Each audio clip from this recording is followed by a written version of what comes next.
Nnamdi Kanu gives fresh order to lawyers, releases full list of 1996 coup plotters, and now to the news info. The leader of the indigenous people of Biafra, IPOB, Nnamdi Kanu, has asked his lawyers to take legal action against anybody who refers to the 1966 coup as an Igbo coup.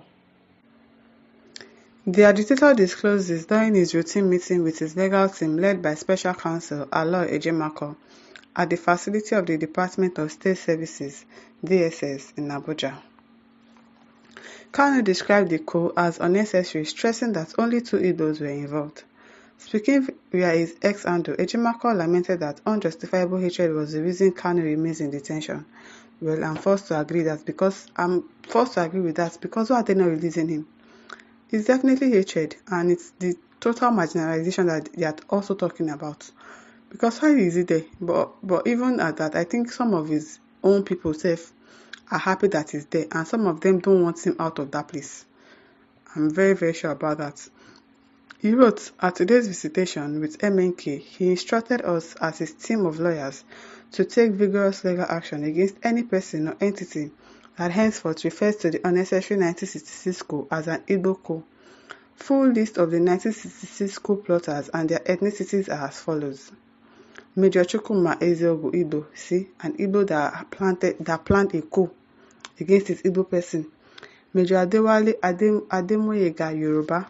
Major E. Ifuejuna Igbo. Captain G. Adeleke Yoruba. Captain Gibson Jalo Bali. Captain Swanton Middlebelt. Lieutenant Fala Oyewole Yoruba. Lieutenant R. Edbiko Isan. Isan. Lieutenant T. Katsina Hausa Fulani. Lieutenant O. Olafemiyan Yoruba. Lieutenant Hope Egega Urobo. Lieutenant Dag Waribo Ijo. Second Lieutenant Saleh Dambo Hausa. Second Lieutenant John Atombera Tiv. Out of 14, only 2 were Igbos, while Igbo transducers and Igbophobic falsifiers of history tagged it Igbo coup. Only God knows. Such unfounded and unjustifiable hatred is why Mazi Nnamdi Kanu is in detention without trial, being the quintessential leader that he is. The fact that it is just 2 Igbos doesn't change the fact that Igbos are part of the plot. It shouldn't have been. So that means that it was through them that they were able to penetrate you guys. Because if there is nobody from your region there, it would have been difficult for them. He said, the Yoruba will say, today. So they are the ones that gave room for other regions to follow them and planted the coup against you guys. It is definitely them. So you should definitely blame them.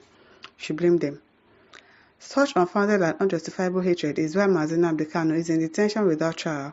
Being the quintessential leader that he is, he doesn't want any Igbo person to go through what he has experienced at the hands of the judiciary in Nigeria.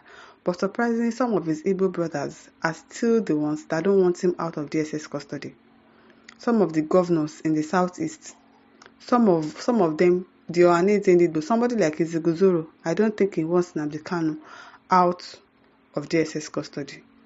So even though it's just 2 Igbos that planted the coup, it is those 2 Igbos that must have given them room to be able to penetrate you guys, to be able to plan that coup, and it was successful. It is definitely them. So you should definitely blame them. Sonny Eze says the name of the coup actors are there, but those that hated us for envy and jealousy are still not ready to admit they are wrong and apologize. What every Igbo person should be doing is never stop teaching your children and children. Pray for God's mercy. We are very close than we started at the fullness of time, according to the time life. Dry bone will rise again. It took the Jews more than 1,000 years. Palestine is begging today. I love those fools. Okay? Ogbonna just said, it's just unfortunate, even if the assassination coup was meant for good, the main thing is that it was badly handled. The likes of Ifeajina was just Çøūþ that made the matter worse. Austin Atuba says, but there was no coup in 1996 in Nigeria, it was 1966. I think the person that wrote the headline made a mistake. It was a mistake. Walter Enan says, what were the Igbos doing all the years when everyone thought the coup was planned and executed by them, busy selling spare parts and bragging about quarreling with their Yoruba brothers? It is well. Ogunleye says, for which we should stop beating about the bush, please for the release of Nnamdi Kanu and work for national reconciliation. Nnamdi Kanu should be allowed to answer charges from his own. They should even release him. They should release him because I don't know why they are keeping him there. The court has said he can go. He's discharged and acquitted. Why are you keeping him there? Why? Ogunleye Temitope says, for historical purposes, Samuel Akintola, Yoruba Okotie, Ebo Ishekiri, Ahmadu Bello Fulani, Tafawa Balewa Fulani were assassinated and no Igbo politician was killed and mutineers scorningly handed over to an Igbo man, Agoyin Iransi. So everybody can descend and come to the logical conclusion of an Igbo coup. We need more clarifications without any iota of sentiment. Now, wow, this history, we really need to go back to it. Not just so that it will start afresh, or just so that people will know their history. We really need to go back to history. Ajiboye Temitope says, irrelevant talk. Nigerians are not interested in that. That's not what will bring you out. Instead, tell your lawyers to go and beg Emilokon to have mercy on you, Mr. Man. Okay. Ijama says, moreover, there are different versions of the story about it. Exactly, there are different versions. Because everybody is going to say, oh, it was not an Igbo coup. Some will say it's not Yoruba coup. Some will say it's not Hausa coup. But really, there are different sides to the story, different versions of the story. There needs to be one aligned story that everybody will stick to. So he said there are different versions of story about this. One must read all of it and also hear direct from all the horses' mouths before one can get something close to the truth. You might get all the books, but most of the horses are dead, gone. The ones alive will definitely tell story as he or she saw, experienced, read, or heard to favor to his or her tribe. Exactly. Or the tribe he or she likes. So make we leave am for God. There is God though, exactly. Most of the time, some people will not say the truth. They will want it to favor their tribe and make their tribe look like the saints. Nobody is saying anybody is a saint, but really, if it was you, are you not going to do that? Zakari Mohammed says, who among them was the leader of the coup in question? And who killed Ahmadu Bello and his wife? Who also killed Tafawa Balewa? Please, let's not open old ones because it will do more harm than good. Just face your destiny. It is well. NCNH says, you don't even know that those is used for plural. Those other Igbo names, such as Anoforo, makes a wise person happy, even though there is no Anoforo on the list now. Wow. It is well.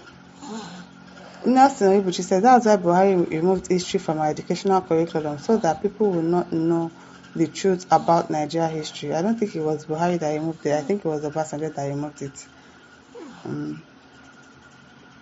Godwin Taiwo says, the funniest thing is that most people responding to this post were either not born by then or they were toddlers. History don't suffer. History don't really suffer. They need to bring it back with full force. And they should be teaching from like nursery till you finish your university. They really need to start history in this country. My listeners, over to you. Leave your thoughts in the comment section. Don't forget to like, to share, and subscribe. Thank you for listening. See you some other time. Bye.